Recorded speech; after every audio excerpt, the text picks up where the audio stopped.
জুলাই বিপ্লবের পর most critical একটা মোমেন্টাম এখন আমাদের পার করতে হচ্ছে। যখন আনসেটেলড থাকে রাষ্ট্র, যখন বিভিন্ন জায়গায় সন্দিহান থাকে, কনফিউজড থাকে, সেই সব জায়গায় অনেক ডিসিশন মেক করা যায়। বাট যখন আপনি পার্লামেন্ট গঠন করে ফেলেন, যখন আপনার সংসদ সদস্যরা থাকে, যখন সাংবিধানিক প্রক্রিয়ার আপনি দোহাই দেওয়া শুরু করেন, তখন এই প্রত্যেকটা জিনিসই হচ্ছে খুব অর্গানাইজড একটা ফরম্যাটে রান করে। অর্গানাইজড ফরম্যাটে যখন রান করে, খুবই স্বাভাবিকভাবে সেই অর্গানাইজড ফরম্যাটকে চ্যালেঞ্জ করাটা অনেক বেশি দুরূহ হয়ে যায়। মানে এটার বেস্ট এক্সাম্পল হচ্ছে লাস্ট 60 ইয়ার্স। আপনারা দেখবেন যে আমরা হাসিনা রেজিমের দিকে যদি তাকাই, হাসিনা রেজিম কিন্তু যতগুলো ক্রিমিনাল অফেন্স করেছে, যতগুলো ক্রিমিনাল অ্যাক্টিভিটি করেছে, যতগুলো জায়গায় তারা মানুষের মানবাধিকার, যতগুলো জায়গায় তারা মানুষের ভোটাধিকার, যতগুলো জায়গায় তারা স্বাধীনভাবে মত প্রকাশের যে জায়গাগুলো আছে সেগুলোর দ্বাররুদ্ধ করা, এই প্রত্যেকটা জায়গায় কিন্তু খুব অর্গানাইজড ওয়েতে এই কনস্টিটিউশন এবং সংসদ ব্যবহার করে করেছে।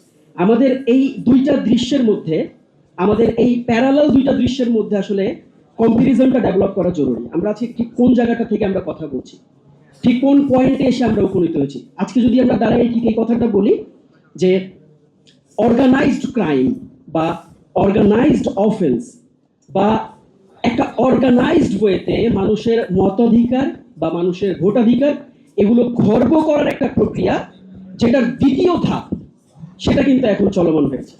তার মানে আমরা যদি বলি আমরা মানুষের ভোটাধিকার খর্ব করার সেকেন্ড ফেজে এখন এসে উপনীত হয়েছি। This is Y basically I am saying this is the most critical momentum, the most critical time. আপনি খেয়াল করে দেখেন আমরা জুলাই বিপ্লবে কেন এসে আমরা দাঁড়ালাম, কেন এই রক্তাক্ত পথ আমাদেরকে বেছে নিতে হলো, কেন আমাদেরকে আমাদের ভাইদের কোথাও মগজ পড়ে আছে, কোথাও রক্তাক্ত অবস্থায় আমাদের ভাইরা ছিন্ন বিচ্ছিন্ন হয়ে পড়ে আছে, কোথাও আমাদের বোনেদের শ্লানিত হানি করা হচ্ছে, কোথাও তাদের অন্য ধরে টান দেওয়া হচ্ছে, কোথাও বিশ্ববিদ্যালয়ের মঞ্চে তাদেরকে লাঠি পেটা করা হচ্ছে।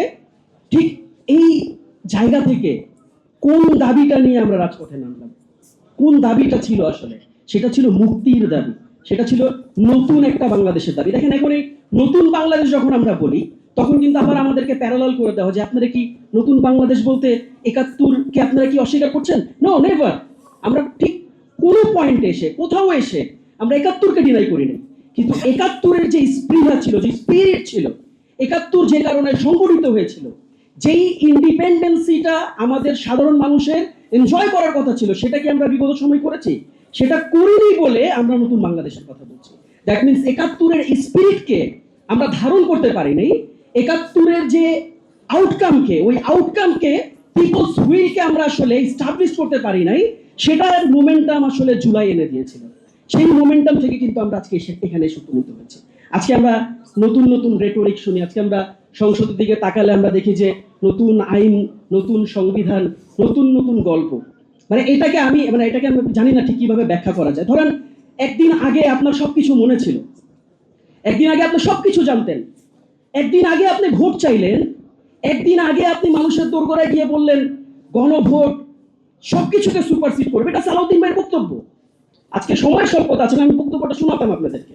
তিনি কনফারেন্সে গিয়ে বোল্ডলি স্ট্রং স্টেটমেন্ট ডেভেলপ করেছেন, যেখানে তিনি বলেছেন যে যদি গণভোট সংগঠিত হয়, এই গণভোট কিসের ভিত্তিতে হবে? কিসের ভিত্তিতে হবে? আর্টিকেল 7। দেখেন আমি আজকে এখানে, শিশির মনির ভাই আছেন, মোনেম ভাই আছেন, আমি এখানে সংবিধানের ধারা উপধারা নিয়ে খুব বেশি কথা বলবো না। আমি একটা হিস্টোরিক্যাল ক্রোনোলজি বলবো জাস্ট কিছু ডেভেলপমেন্টের পর।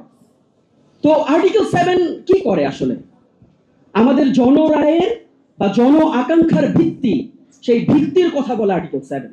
এটা কিন্তু সালাউদ্দিন ভাইয়ের স্টেটমেন্ট, মানে ডোন্ট টেক মি লাইক আমি এটা বলতেছি। ধরেন সালাউদ্দিন ভাই এই কথাটা বলেছে, কি বলেছেন তিনি? তিনি বলেছেন, দেখেন শব্দগুলো খেয়াল করেন, তিনি বলেছেন যে যদি গণভোট বাস্তবায়িত হয় সেটা হবে আর্টিকেল 7 এর ভিত্তিতে। মানুষ ৩ থেকে ৪টা ওয়েতে তার জনরায় প্রকাশ করে। একটা হচ্ছে রেগুলেশন, another one is যেটা খুবই ট্রেডিশনাল ফরম্যাটে, যেটা জাতীয় সংসদ নির্বাচন আমরা দেখি।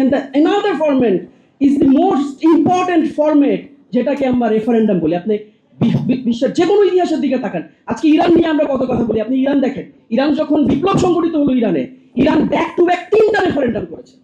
ইরান কিন্তু একটা রেফারেন্ডাম করেন, আপনি ইরানের ইতিহাসের দিকে যান, Ayatollah Khamenei back to back 3টা রেফারেন্ডামের মাধ্যমে, প্রথম রেফারেন্ডামে তারা প্রশ্ন করেছে যে আপনারা কি শরিয়া শাসন চান কিনা।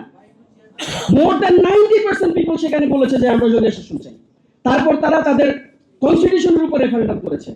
তারপর তাদের যে বেলায়েতে ফকির যে ধারণা, এখন যে ধারণার উপর ইরান প্রতিষ্ঠিত বা তাদের যে কাঠামোগত কার্যক্রম তারা পরিচালনা করে, সেটার উপর তারা রেফারেন্ডাম করেছে। সেটা কোন কনস্টিটিউশনের বেসিসে করেছে বলতে পারেন? We should ask this question.